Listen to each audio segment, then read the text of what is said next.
My name's Tom Muir, and I'm from the Orkney Islands. A long time ago, there was a man called Donald who lived on the north coast of Caithness, near John O Groats. And Donald was a seal catcher. He used to hunt the seals that pulled themselves up on the rocks of the Pentland Firth. And he would skin them, and he would sell the skins, and that's how he made his living. Now, the old people in the area used to say, "You shouldn't do that, Donald. Don't you know that those big seals, those big Atlantic grey seals, they're selkies. They're the Selkie folk, and you shouldn't mess with them. Because they have the power to take human form. They cast off their skins at certain times of the tide, and they dance all night in the moonlight. And they're enchanted creatures. You shouldn't be killing them." But he just said, "Oh, old wives' tales. I don't believe in all that sort of rubbish." And so he went around his trade as ever. Now one day, he was down at the shore and he saw a big selkie lying sunning himself on the rock, lying sleeping. And so he crawled over the rocks and slowly went towards the seal with his knife in his hand. And just then he lunged at the selkie. Now, whether the selkie seen him coming or whether he just missed his mark that day, he stuck the knife into the side of the selkie, but it got away off the rock into the sea and disappeared, taking his knife with him. Well, Donald was kind of upset about this because not only had he lost a fine seal with a beautiful coat that could have made him a good lot of money, he'd also lost his best knife. So he went home a bit crestfallen, and he was sitting at his table having a bite to eat when there was a loud knock at the door. He went to the door and there was this man standing there, a stranger, very tall, very handsome man, dressed in very grand clothes, a real gentleman. He said, "I'm looking for Donald the seal catcher." "Aye, that's me," said Donald, "yeah." He said, "Well, I have a friend who's interested in buying skins from you. As many skins as you can supply him with." "Yeah, well, yeah, of course," he said, thinking, "Well, this is good. This is good trade. How many skins would you be needing?" "Well, at least a dozen," he said. A dozen? "Oh, I'm sorry, I don't have that many skins." "Well," he says, "I'll tell you what, Donald. I know a place that's very good for seals. You'll catch a lot there. I'll take you with me and show you where it is." "Aye, sure." So he went out, and the stranger had a great big horse with him, and he said, "Climb up behind me and hold tight, and I'll take you to where the selkies are." So he did as he was told, and they rode off at great speed. And they rode and they rode. I mean, it was so fast that he could hardly breathe. And eventually they came to the top of a tall cliff. "You can get off here now," said the stranger. Well, Donald did as he was told, and he looked around and he didn't like the look of this place. It was just a sheer cliff. And he started to feel that maybe he was in danger here. Maybe this man meant to do him some harm. But he very gingerly went to the edge of the cliff, and he looked over, but there was no rocks below him. It was just a sheer drop down to the sea, with the waves lashing against the side of the cliff. And he didn't see any seals down there. He says, I don't see any selkies." And the man said, "Look closer." He went a bit nearer, and he leant over and had a look down.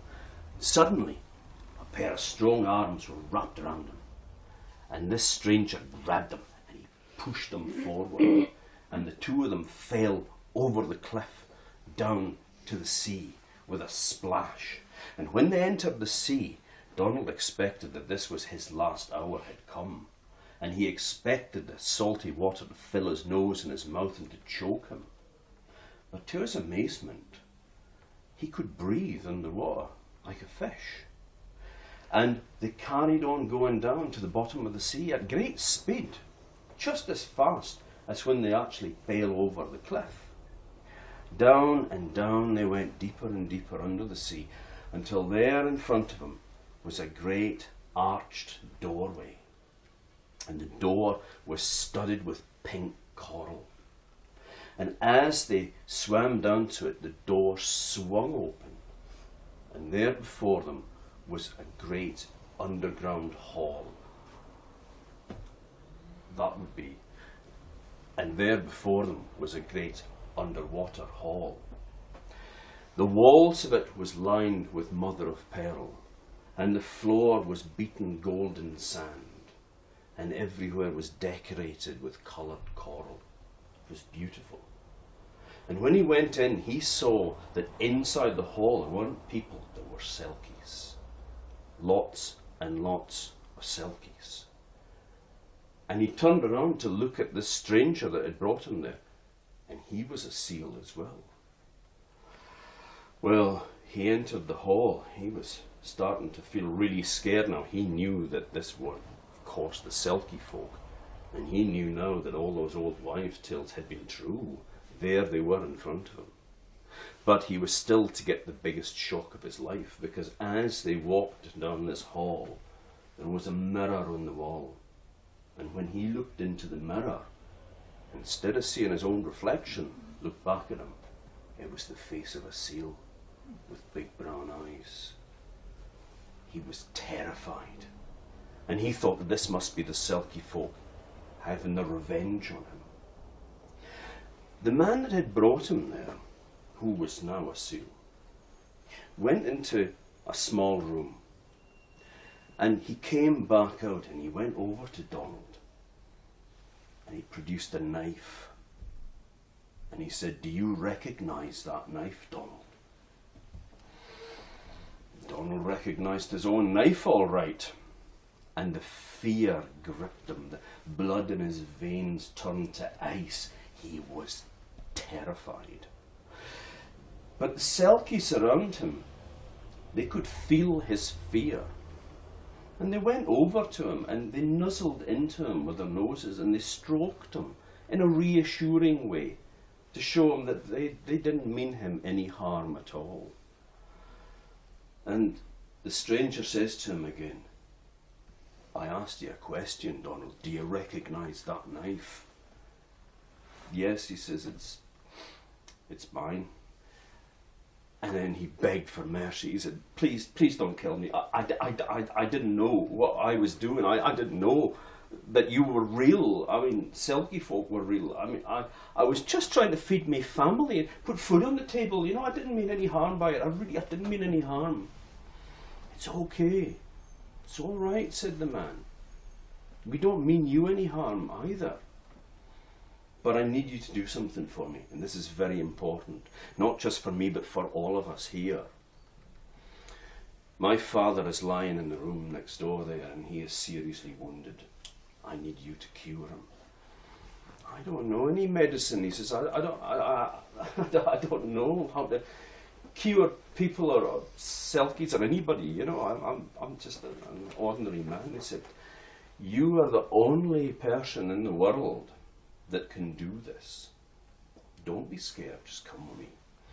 So they went into this room, and there was a bed had been prepared with soft seaweed, and lying on it there was a great big Selkie, and he had this big wound in his side. It was the Selkie, of course, that Donald had stabbed earlier that day. And the stranger said to him, "Just go over to him, Donald. Put your hands on him and push that wound together." So he went over, and as best he could, I suppose with flippers, he got a hold of him and he pushed the two edges of the wound together, and they fused together. And as he touched it, it seemed to fade and disappear, so that there was only a faint scar left where there had been that big stab wound. And then the old Selkie rose up healthy and well. And there was a great excitement among all the Selkie folk. They were so happy because here their king was healed again. And they were so thankful for his salvation and for Donald for helping. And as they were all embracing each other and nuzzling into each other, well, poor Donald was in the corner by himself, and he thought, well, I suppose it's my own fault. I'm being punished like this. I mean, I'm a seal. I'm going to be stuck here forever, under the sea. Or if I can go ashore again, then, I mean, I can't go home to my family. I'm just going to sit on the rocks, and maybe another Donald will come along and stick a knife in me someday, And he was really, really scared. But the stranger came over to him and he said, "Thank you, Donald. You have done us a great service. You have done us a huge, huge service here. And I intend to release you. I'll take you back to your family. You'll be free to go."